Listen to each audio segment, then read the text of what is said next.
Hey, aujourd'hui, je vais vous raconter la triste histoire de l'humanité.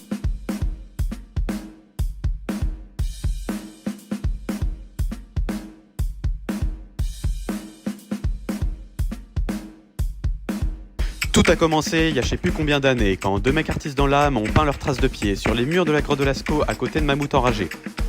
Plus tard, nos deux célébrités ont décidé que leur vie manquait de panaché et ont décidé d'aller chasser non loin de belles jeunes femmes qui cueillaient des fleurs autour des sentiers. Aussi piètres chasseurs que dessinateurs, ils ont décidé que se trouver des meufs permettrait d'assurer leur lignée. C'est pourquoi ils les ont forcés à arrêter de faire des bouquets de pissenlit pour les ramener dans leur lit. Ainsi naquirent les générations suivantes, peut-être pas à l'équilibre d'Hardy Weinberg, encore plus timbrés que leur padré. Un d'entre eux, en frottant de silex pour faire joujou, a fait apparaître le feu qui venait leur faire coucou. Un autre, qui ne savait pas quoi faire de ses journées, a pris une feuille, fait 2 symboles aléatoires sur le papier. Tout le monde a applaudi car il avait inventé l'écriture et par conséquent, l'Antiquité. C'est à ce moment-là que des mecs qui n'avaient plus une case ont commencé à se la raconter auprès de toutes leurs connaissances, en délivrant leur science. Certains s'affirmaient en quête de vérité, d'autres prétendaient la détenir. On a tout remis en question, la nature humaine, la conscience, la justice, les barbecues, pour venir à la conclusion qu'on est condamné à être des cons.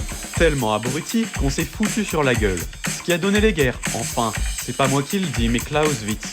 Ça s'est répandu à grande échelle, et paradoxalement, on a commencé à commercer avec des pays qui ne s'avéraient pas être nos plus grands alliés.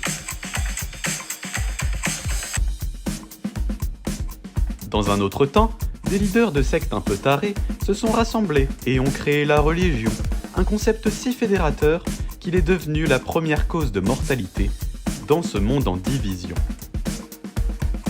Il y avait plusieurs dieux, idéalisés par des hommes en quête d'identité, mais bon, leurs noms étaient tous ridicules. Zeus, Athéna, Poséidon, Strange Knight, donc on a fini par plus y croire. Dans notre belle francophonie, c'était pas la joie à cette époque-là. On se faisait annexer par les Romains, l'équivalent des méchants dans Astérix.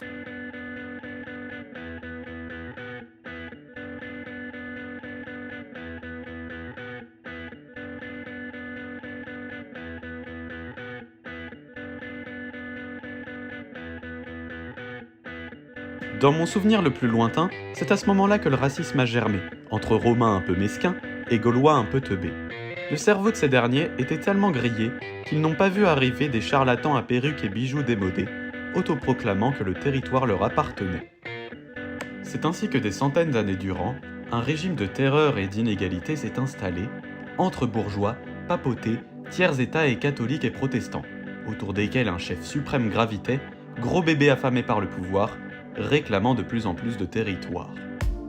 Dans le même temps, de gigantesques forteresses ont été bâties par des milliers d'esclaves mal lotis, qui n'espéraient que la liberté pour couler des jours heureux loin de ces atrocités.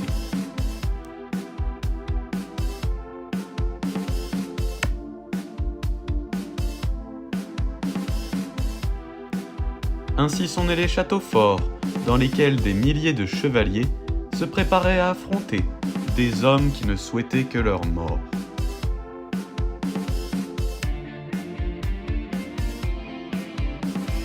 Tous se jetaient des cailloux, dans des armures si inconfortables qu'elles les empêchaient de pisser.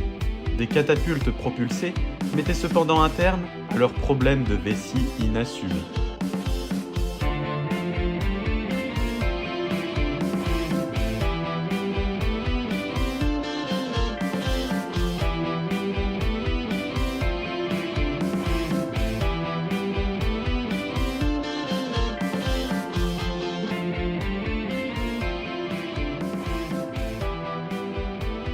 Après cette longue période, que l'on appelle Moyen-Âge, car elle est aussi chiante qu'un film du MCU, un nouveau continent est découvert par des riches hommes bien impertinents. Ceux-ci ont réduit à néant le bonheur d'indigènes pacifistes et insouciants, pour ramener sur leur territoire un système politique et moral plus que défaillant.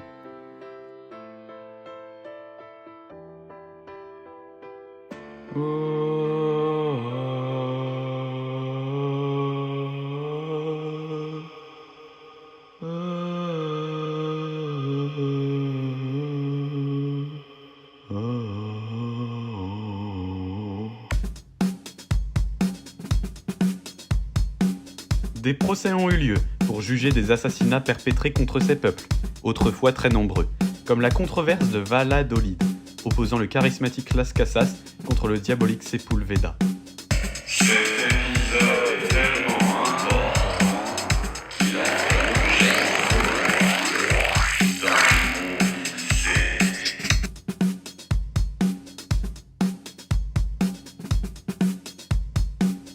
La voie qui a gagné, c'est celle de la stupidité, celle de milliers d'hommes qui ont par la suite participé à l'esclavage de millions d'Africains qui n'avaient rien demandé.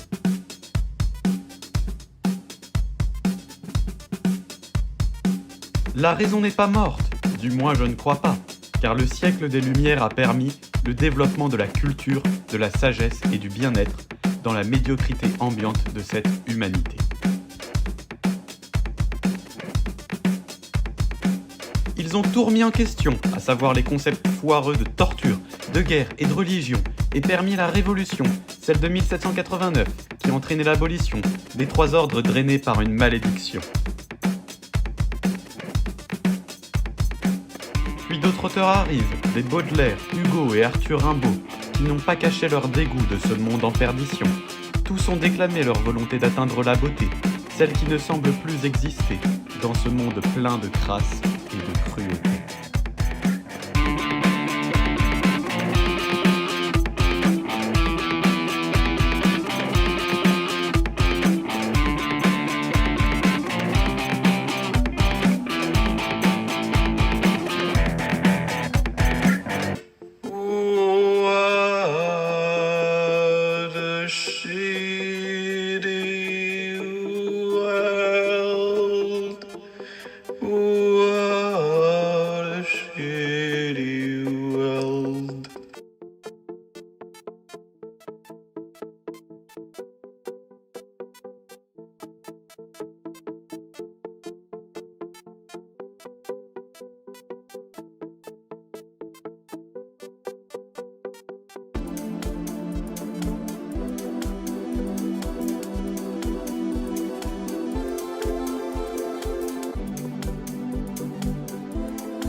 Le summum des horreurs humaines, c'est le XXe siècle.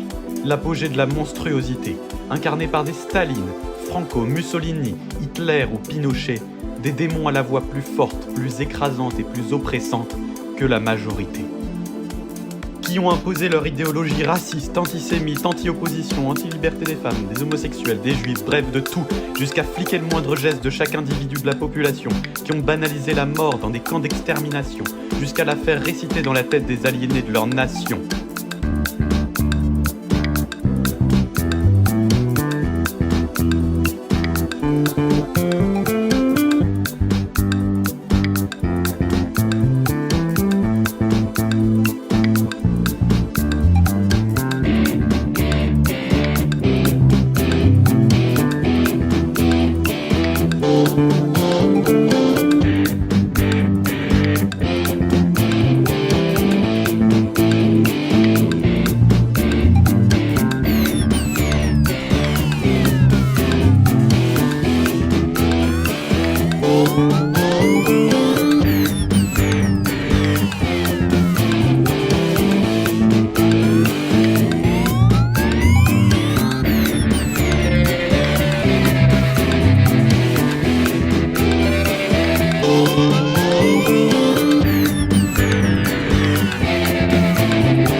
L'histoire recommence aujourd'hui. On n'a jamais été aussi proche de la fin du monde. L'homme, peintre de pied sur les murs, est devenu un assassin en liberté jamais plus immonde. En Israël, en Palestine, en Ukraine, au le froid et la solitude distant, tout le monde souffre de la torture.